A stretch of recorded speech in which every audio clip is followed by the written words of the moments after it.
फजले रहमान हुआ, मुट्ठी से पत्थर बोला, ला इलाहा इल्लल्लाह, हस्बी रब्बी जल्लल्लाह, माफी कल्बी खैरुल्लाह, नूर मोहम्मद सल्लल्लाह, ला इलाहा इल्लल्लाह।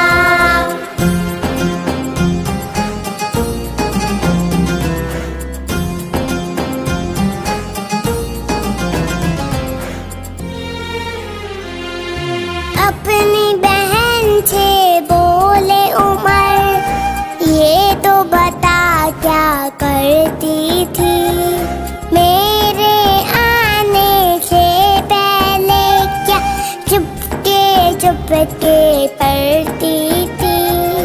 अपनी बहन से बोले उमर, ये तो बता क्या करती थी, मेरे आने से पहले क्या चुपके चुपके पढ़ती थी।